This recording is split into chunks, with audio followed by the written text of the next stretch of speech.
हम्म, हमारे पास प्रश्न है, दो संख्याओं का गुणनफल 45 तथा उनका योगफल 14 है, तो संख्याएं ज्ञात कीजिए।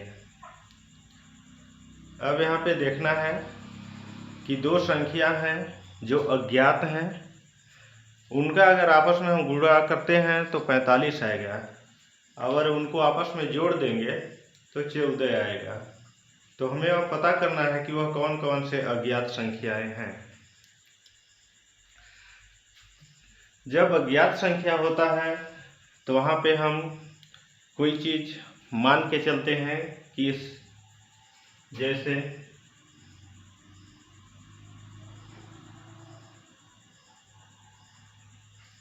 यहाँ पे हम लोग मान लेते हैं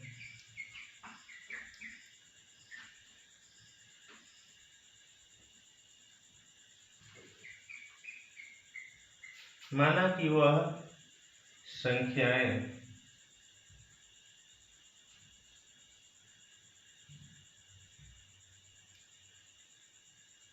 x तथा y है। ये दो संख्याएं हैं। हम मान लिए कि x तथा y दो संख्या है। तो इसके आधार पे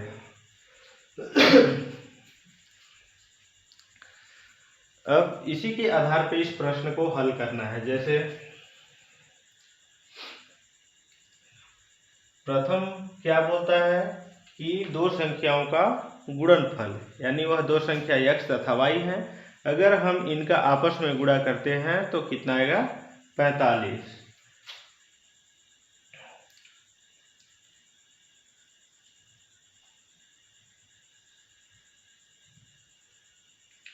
तो यहाँ पे हम प्रथम देखते हैं क्या आ रहा है कि x तथा y का आपस में अगर गुणा करेंगे तो आएगा कितना? 45। तो x और y का गुणा किए तो 45 आया। तो यहाँ से किसी एक को रखेंगे, जैसे x रख सकते हैं या तो y रख सकते हैं। तो मान लेते हैं यहाँ पे x रखते हैं, तो यहाँ पे कर देंगे पक्षांतर। क्या करना है? यहाँ पे पक्षांतर करना है।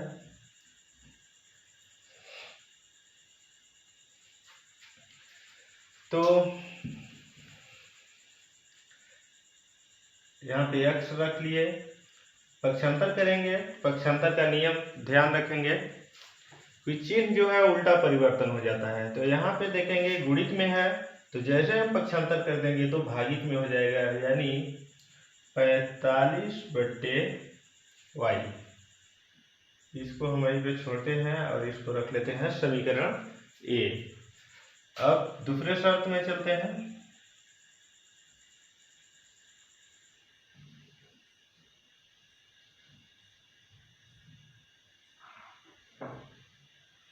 द्वितीय शर्त,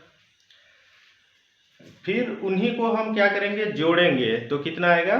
14। यानी x और y को अगर हम आपस में जोड़ देते हैं तो कितना प्राप्त हो जाएगा?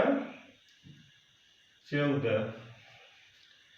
अब यहीं पे क्या करना है, जो समीकरण 1 में हम x का मान रखे हैं यानी 45/y, उसको यहाँ पे हम रखेंगे।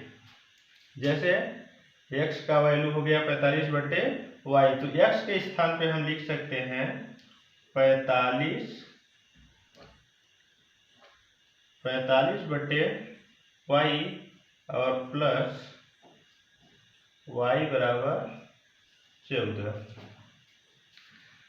अब यहाँ पे भिन्न की प्रक्रिया से हल कर लेंगे। तो लस y हो जाएगा, y divide y equal to 1, यानी एक y का y से हम भाग करेंगे तो 1 आएगा, और 1 का अगर हम 45 के साथ गुणा करें तो 45 आएगा। उसी प्रकार यहाँ पे कुछ नहीं, यानी 1 है, 1 का अगर y में हम भाग देते हैं तो y बार जाएगा, और प्लस का प्लस, और y में अगर y का गुणा कर दे तो हो जाएगा y स्क्वायर, और बराबर इधर कितना है 14। अब आगे देखते हैं सभी के भागित में y, तो y को भी फिर पक्षांतर कर देंगे। y को पक्षांतर करेंगे, देखेंगे सबके भागित में है, जैसे पक्षांतर करेंगे तो किस में चला जाएगा गुणित में।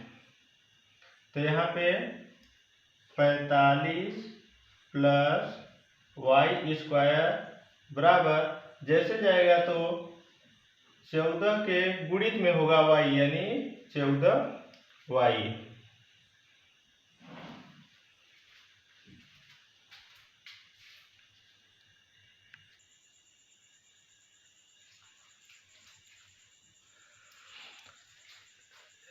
y को पक्षांतर कर लिए। अब यहाँ से 14y को पुनः हम पक्षांतर करेंगे, तो इसे व्यवस्थित करते चले। तो फर्स्ट में सबसे बड़ा घात यानी y स्क्वायर, इसके बाद y वाला आएगा, तो इसलिए पक्षांतर कर रहे हैं तो व्यवस्थित भी करते चलेंगे। तो 14y पक्षांतर होके ऋण 14y हो जाएगा, और इधर 45 है तो यहाँ पे हो जाएगा प्लस 45, और इधर बचा कुछ नहीं तो 0। एक सरल समीका बन गया। इसे मध्य भाग को तोड़कर जो हल किया जाता है उसी प्रक्रिया से हल कर सकते हैं। तो यहाँ पे देखेंगे y का स्थिरांक कुछ नहीं यानी 1 है, 1 का 45 के साथ गुणा किए तो हो गया कितना 45। अब इस 14 का ऐसे संख्या के साथ तोड़ना है कि गुणा करने पर 45 हो जाए और जोड़ने घटाने पर 14 हो जाए।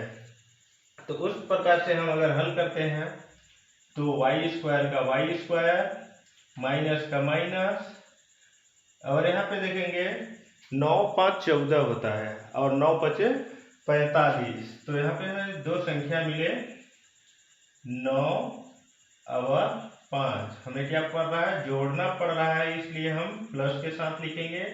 y है तो y प्लस 45 है तो 45 और इधर 0।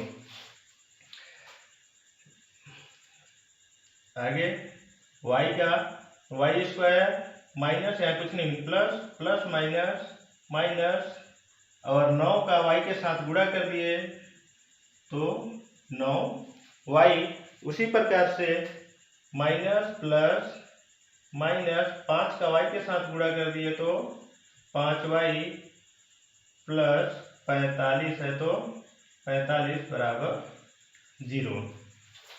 अब यहाँ पे देखेंगे दो संख्याओं का ग्रुप बनाएंगे और निकालेंगे उभयनिष्ठ।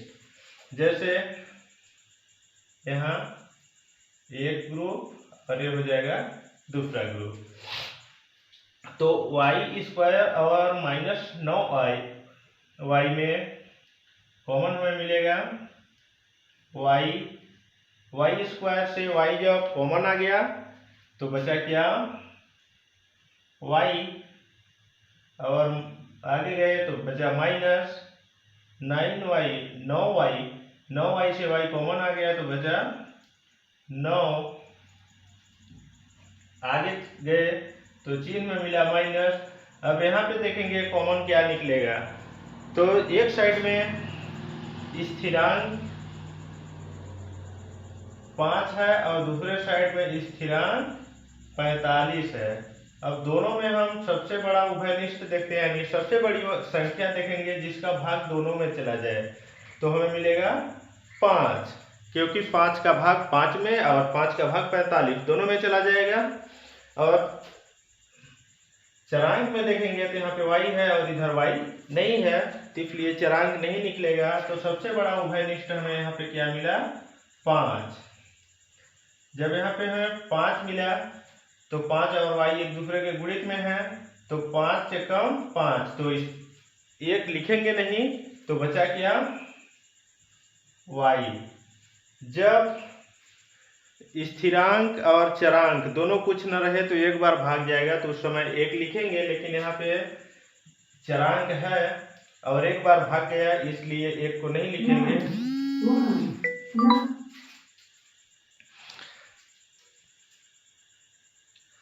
फिर देखते हैं आगे।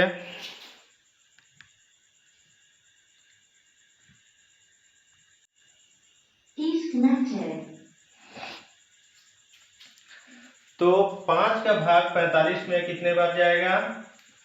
5 का पहाड़ा पढ़ लेंगे, जाएगा कितने बार? 9 बार। तो सबसे पहले चिन्ह देखेंगे, कॉमन के रूप में माइनस आया है, तो माइनस का प्लस के साथ अगर हम मल्टीप्लाई यानी प्रक्रिया करेंगे तो ये प्लस हो जाएगा माइनस, और कितने बार गया? 9 बार। तो यहाँ 9 और बराबर 0 का 0। इतना करने के बाद देखेंगे दोनों उभयनिष्ठ यानी जो कोष्टक बनते हैं वो सेम होते हैं। दोनों को एक कोष्टक में अगर लिखेंगे तो y माइनस 9, और दूसरे में उसे लिखेंगे जो उभयनिष्ठ के रूप में निकला है, यानी जैसे यहाँ से y और यहाँ से माइनस 5 और ये बराबर 0 है, तो 0। अब यहाँ से एक एक कोष्टक को देखेंगे और दोनों में मान निकालेंगे, जैसे y माइनस 9 बराबर 0, इतना लेते हैं। तो y बराबर ऋण 9 है, तो जाके प्लस 9 यानी सीधा 9 हो जाएगा। उसी प्रकार से y माइनस 5 बराबर 0 लेने पर तो y बराबर -5 है, तो जाके हो जाएगा +5 यानी सिर्फ 5। अब देखेंगे दोनों संख्याएं क्या हुए? धनात्मक प्राप्त हुए, यानी जब दोनों धनात्मक प्राप्त हुए तो एक संख्या 9 होगा और एक संख्या 5 हो जाएगा। अगर एक ऋणात्मक होता तो वह संख्या छूट जाता, फिर हम किसी समीकरण 1 पर मान रखते और वहां से हल करते, लेकिन दोनों संख्या धनात्मक है, इसलिए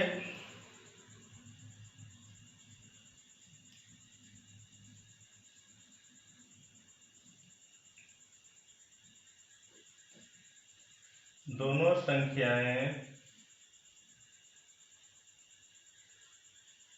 5 तथा 9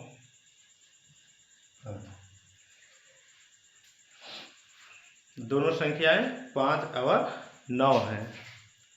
इस प्रकार से हम हल करेंगे।